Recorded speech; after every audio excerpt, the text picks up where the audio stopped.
Hello everyone, welcome to ज्ञान अर्जन।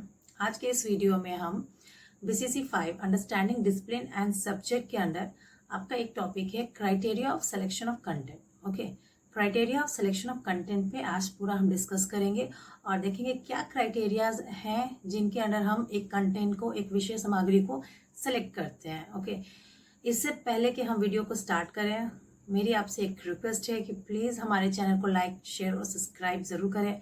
आने वाले दिनों में हम सीटेट से related back to back videos लेके आने वाले हैं, प्लस लाइव क्लासेस भी करने वाले हैं। तो वो सब आप अपडेट में रहें, इसलिए हमारे चैनल को सब्सक्राइब करें और बगल में जो प्रेस आइकन वाला है उसको भी प्रेस करें।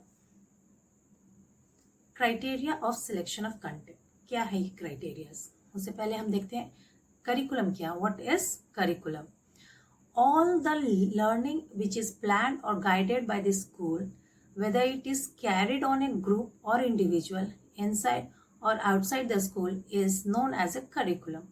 कोई भी एक्टिविटी जो लर्निंग एक्टिविटी आपकी प्लान हो रही है स्कूल द्वारा, ठीक है, या तो वो आपके स्कूल के अंदर हो रही है, स्कूल के बाहर हो रही है, एक इंडिविजुअल के लिए हो रही है या एक ग्रुप ऑफ पीपल के लिए, ग्रुप ऑफ स्टूडेंट्स के लिए हो रही है, सारी एक्टिविटीज़ आपकी मॉर्निंग से लेके इवनिंग तक जितनी भी एक्टिविटीज स्कूल्स में होती हैं, ऑर्गेनाइज होती हैं, that comes under the curriculum. उसको हम एक करिकुलम कहते हैं।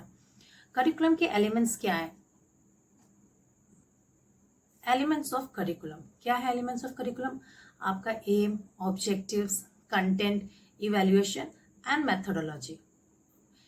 अब इसी में हम देखेंगे content. We are just going to deal with content. What is content? Content क्या है? Content is defined as a information to be learned in a school, another term of for knowledge. Okay, content जितनी भी information जो आप पढ़ते हैं school में, उसको हम कंटेंट का नाम देते हैं।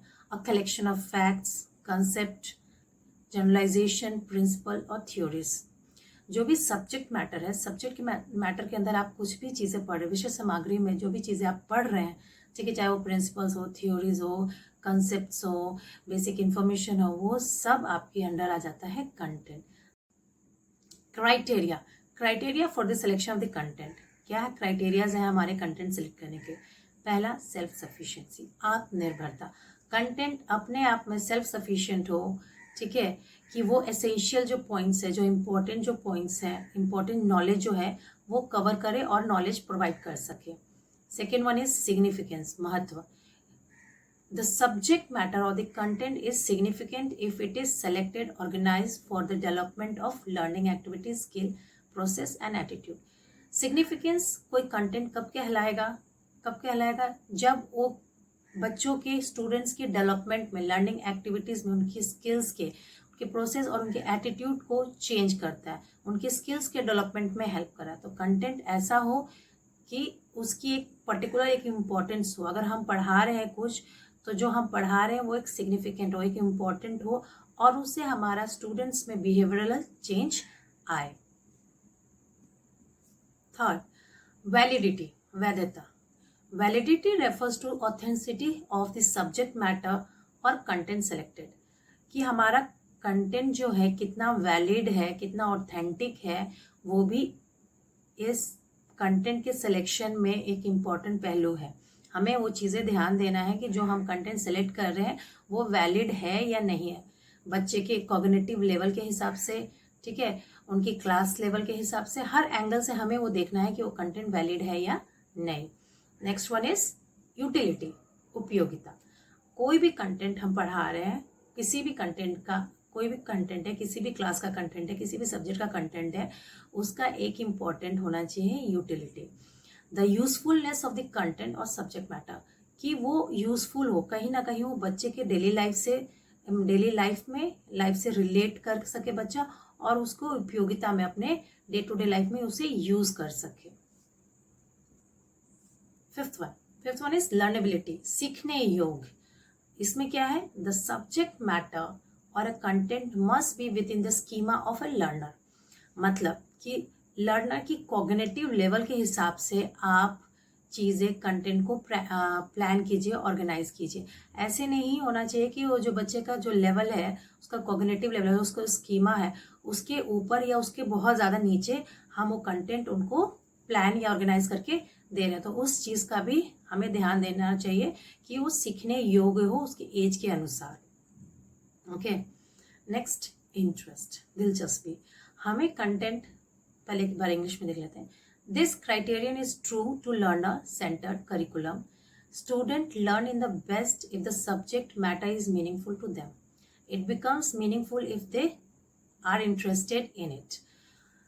कोई भी कंटेंट जो है हमें ऐसा रिप्रेजेंट करना चाहिए कि वो लर्नर सेंटर बन जाए।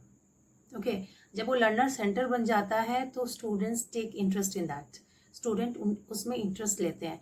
जब उसमें स्टूडेंट इंटरेस्ट लेते हैं तो जो उसका मीनिंगफुल जो रहता है वो हमारा ऑब्जेक्टिव रहता है वो हमारा सक्सेसफुल हो जाता है। ओके, वो हमारा जो एम और ऑब्जेक्टिव्स हैं वो हम प्राप्त कर लेते हैं। नेक्स्ट वी हैव फिजिबिलिटी, साध्यता। Feasibility means full implementation of this subject matter. It should be considered the real situation of the school, government and the society in general. वो मतलब मीन्स यही है कि आपका जो कंटेंट पढ़ा रहे हैं फुल इम्प्लीमेंटेशन हो, कहीं ना कहीं उसका स्कूल की दुनिया से, स्कूल के बाहर एक समाज है, एक सोसाइटी है, वहाँ वो यूज़ होना चाहिए। रियल लाइफ सिचुएशन में बच्चा जब कोई चीज़ पढ़े तो जब वो चीज़ें सिचुएशन अगर फेस करता है तो वो उसको रिलेट करे और अपनी समस्याओं का समाधान कर सके। ठीक है, तो यही बोला जा रहा है balance. Next we have balance. Balance in sense कि content include not only the facts but also the concept and values. The use of the 3 level approaches ensure a balance of the cognitive, psychomotor, affective lesson content. Here, balance of the content में क्या important है कि content ऐसा हो, आपके विषय में जो सामग्री है वो ऐसी हो कि आप हर चीज़ बैलेंस करें। आप तीनों डोमेन, चाइल्ड के जो तीनों डोमेन से आपका साइकोमोटर, कॉग्निटिव एंड अफेक्टिव, तीनों चीज़ को हम रिफ्लेक्ट करके और वो कंटेंट तीनों चीज़ को इक्वली बैलेंस करें। ऐसा ना हो कि सिर्फ हम उनको फैक्ट्स पढ़ा रहे हैं बट जो ह्यूमन वैल्यूज़ है, आपका जो वो वैल्यूज़ है कहीं ना कहीं वो पीछे छूट जाए, तो वो सब चीज़ें नहीं होनी चाहिए। कंटेंट के साथ हमें वैल्यूज़ भी पढ़ाना है, अफेक्टिव और साइकोमोटर और कॉग्निटिव, तीनों डोमेन को हमें इक्वली बैलेंस करके चलना है।